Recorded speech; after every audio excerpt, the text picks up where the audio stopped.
મકર સંક્રાંતિના પર્વની પાટણ શહેરમાં ભારે આનંદ ઉમંગથી ઉજવણી થઈ રહી છે। એક તરફ આકાશ પતંગોથી છવાયું છે તો બીજી તરફ ધરતી ઉપર સેવા પુણ્યના કામો થઈ રહ્યા છે।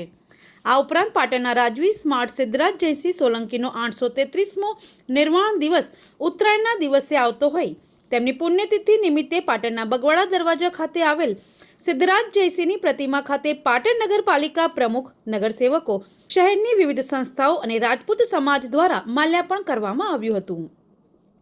ઉત્તરાયણના પર્વ નિમિત્તે દાન પુણ્ય કરવાનું પણ મહત્વ રહેલું હોય લાયન્સ ક્લબ પાટણ દ્વારા ગૌ સેવાના લાભાર્થે આજે દાન ફાળો એકત્ર કરવામાં આવ્યો હતો, જેમાં રોટરી ક્લબના પ્રમુખ નિકુલ ચુનાવાલા સહિત સંસ્થાના હોદ્દેદારો અને સભ્યો જોડાયા હતા।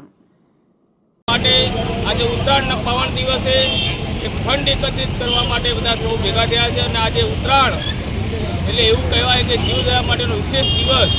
અને આ દિવસે લાયન્સ અને લિયો અને તમામ સાથી સદસ્યો સાથે અમે આજે ગૌ સેવા માટે ફાળો એકત્ર કરી રહ્યા છે। પતંગની મજા કોઈની સજા ના બને એનું ખાસ ધ્યાન રાખો। વીજળીની લાઈન નીચે કે આજુબાજુ પતંગ ચગાવવામાં જીવનું જોખમ રહેલું છે। મેગ્નેટિક ટેપ, ચાઇના, બરેલી, કાળી દોરી, ભીની દોરી વગેરે વીજ વાહક છે અને તેનાથી વીજ અકસ્માત સર્જાઈ શકે છે, માટે તેનો ઉપયોગ ટાળો। સાથે જ પતંગ લૂંટવા ધાતુના સળિયા અથવા ઝંડાનો ઉપયોગ વીજ લાઈનની નજીક ના કરો। જિંદગી અમૂલ્ય છે, ઘડીભરના આનંદ માટે જિંદગીભર પસ્તાવું ના પડે તેની કાળજી રાખો। गेटको મહેસાણા દ્વારા જનહિતમાં જારી।